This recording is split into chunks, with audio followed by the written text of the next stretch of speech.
back to my channel. We are Megan Tiff on Tour. I am Tiff. And I'm Megan. Today's video, we are going to give you tips on how to start a record collection. We're both pretty new. I mean, I've been doing this for like 2 years. Megan's newer than me. Yeah, I just started. Like, I had some before I even got my player and was really into it. But now I'm like slowly starting to progress into starting my own, and hopefully it's as big as Tiff's. Yeah. So.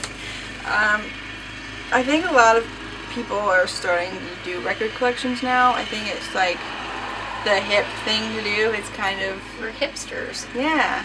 I'll be basic for music. It's fine.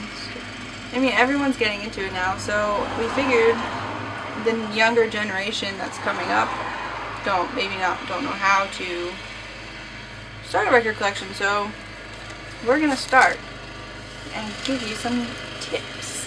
Our number one tip for starting a record collection is basically get a record player. Unless you're solely in this for collecting the records instead of listening to them, then you can totally ignore this tip. Like, don't worry about it. But I think for my tip for a record player, I have a Crosley.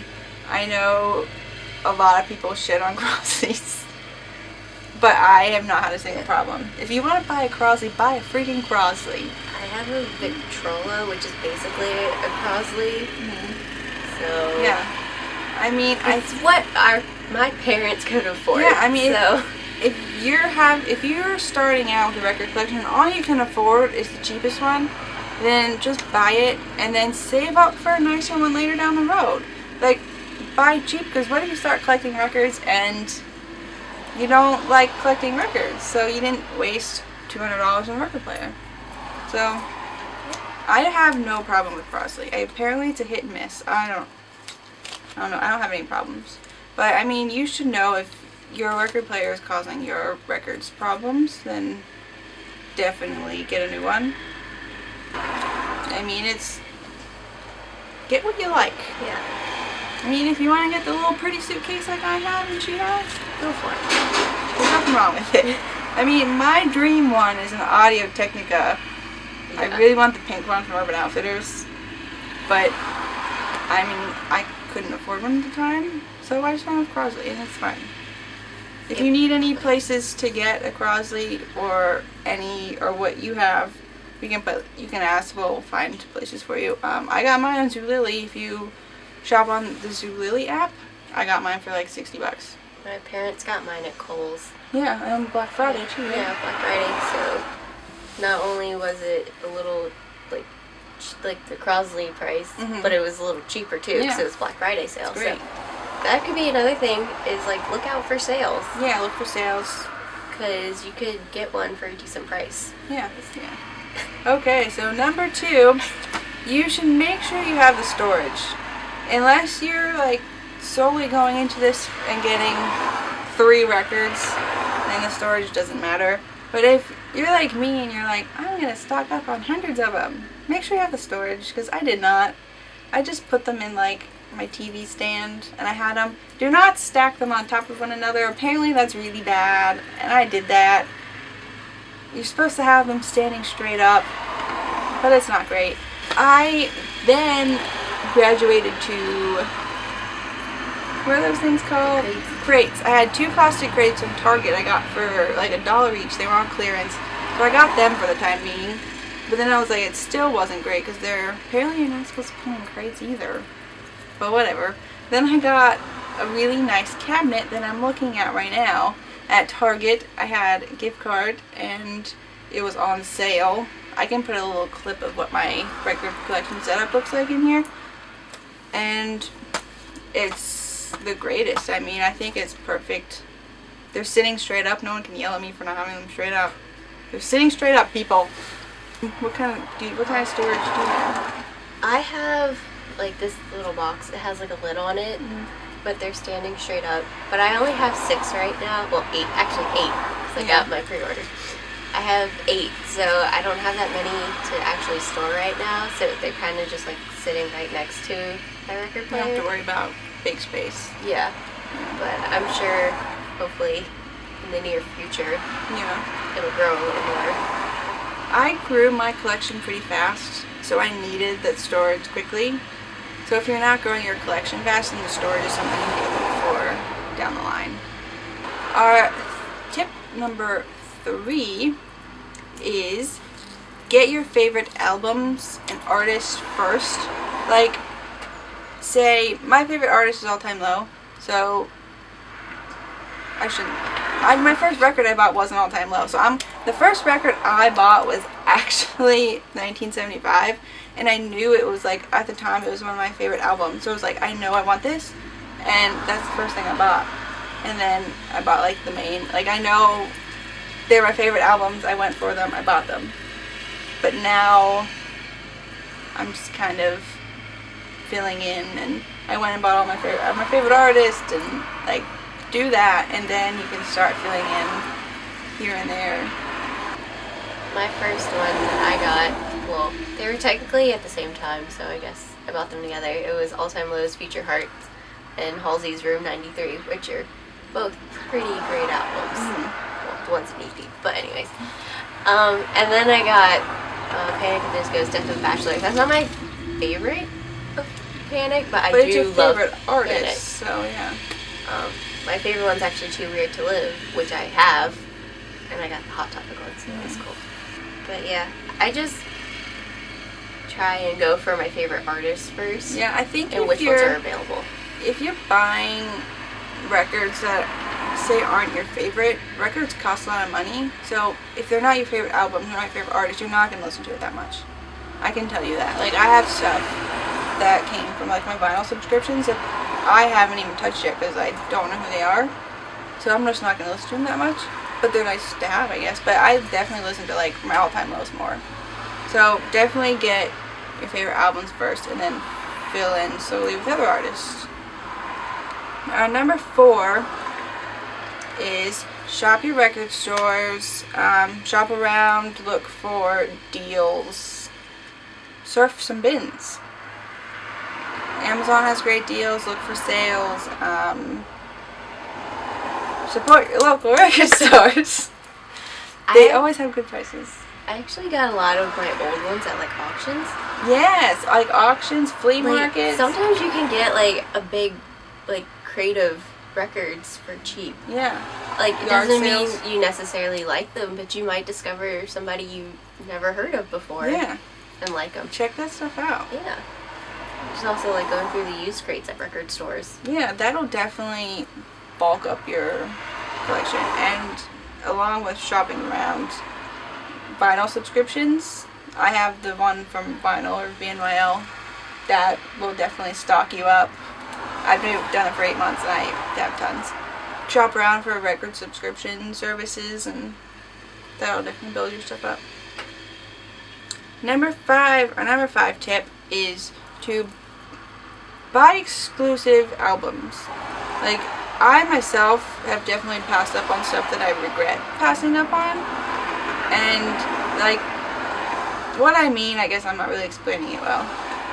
If your favorite band releases an exclusive record in an exclusive color, like on their website or through another store, if you have the money for it, even if you don't have the money for it, I suggest just buying it because 1, it's exclusive, 2, it's going to be harder to find later at that same price, and you'll probably never find it again. I've had that problem many times. We both want the mains records and we never bought them when they were on sale, so I'm still mad that I don't have Pioneer. I love Because Pioneer. that's my favorite album by them, but Yeah. it's going for like $200 on eBay if you're lucky Yeah. to even get it. So that's why I knew when like Look a Little Lonely came out, I needed to get that right away. So I pre-ordered it and I got American Candy with it because I hadn't gotten that yet. Because luckily they had restocked it. Sometimes they do restock it and it's a different color, but it's still limited. And the Main's usually one of those bands that it's like, oh, only like 500 or 1,000 copies, and if you don't get it, it's like sold out. Yeah. And if you're debating between a colored pressing or a black pressing, go with the more exclusive one because it's in the end, if you want to sell your records and you're sick of collecting records, the cooler pressings will get you more money. And like, if you can't afford it, then get the black ones, because usually I can go on like Amazon and you can get some of the black pressings for cheaper. Yeah. And if you just really want it, but you don't want the colored one, then you can just get that one. Yeah. Number 6. Okay. Number 6 tip is don't be afraid to buy like the more mainstream albums. Don't go into like a record store and like, I really want this Adele album, but I don't want people to judge me. Just buy it. If you like it, just buy it. Like, who cares what people think? You like that album? Buy it. Who cares about the music snobs? I mean, record collecting is not just for 80s rock band loving people or punk rock people.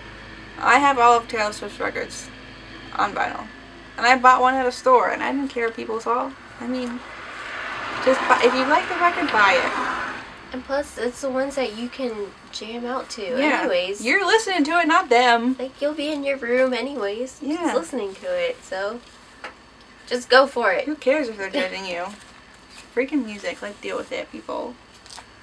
Number 7 tip is very smart. It's one that I personally do not listen to. It is be smart with your money.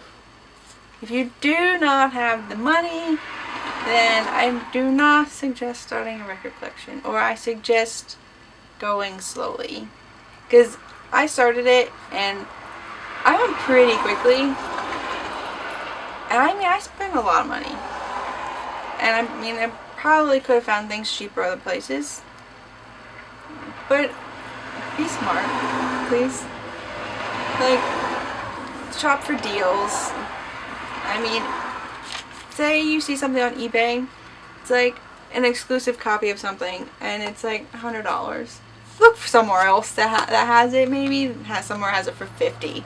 There you save $50. And sometimes they even have like Black Friday sales. Yeah, there are a lot of record stores have. I think it's called Record Store Black Friday. Some record stores. So. And then you even got some for like $7. I did. Pure Noise Records was having a super big clearance sale, and I got some for $4. I got some for like $11. I mean, shop for deals. Our last tip, I guess, is once you have the record collection, you are starting to listen to them more, please keep your records clean. I personally struggle with this myself because I don't really know how to keep them clean. But keep them clean because they will get scratched and they're a lot of money. Point blank. Yeah. I know it's hard for me because I have dogs, so their hair is like everywhere. My room's really dusty. So I have to always be careful when I take them out of their sleeves. I'm like, don't get anywhere on there. Yeah, and by keeping them clean, that means don't be touching your fingerprints all up in them, because your oils will ruin your records. And that's all I gotta say about that. I mean, you're spending all of this money on these cool things, and then you go and ruin them by just not cleaning them. I think that's crazy. So, clean them. And they make special brushes and like cloths and all too that you can use. I think they even have like a little spray. I could be wrong. I think they do. I think Crosley has a machine that you put in. Yeah. You can like, but it's That's expensive. I'm not gonna bother with that. If you're gonna go, I say at least the brush. Definitely. If you're going to. Definitely research it and make sure you're finding stuff you like. I mean, I can research it for you, but I don't know myself. But yeah, those are our 8 tips. I hope that helps you if you're starting a record collection. Happy record collecting. Follow all of our social media stuff. It's in the description. And if you like videos like this, please subscribe. We do mainly music, concert, vlogs, vinyl stuff. Basically, Anything, just music related. yeah, we're like music junkies. It's like all we talk about. We only wear music clothing. I mean, we're music stuff, music people. Yeah, if you like these kind of videos, subscribe. Like I said already, for the 3rd time. So please subscribe. Yes. So thank you for watching. We'll see you next week, and have a good time starting your record collection. I'm a realist and an optimist, but I swear to you, I'm not getting over this.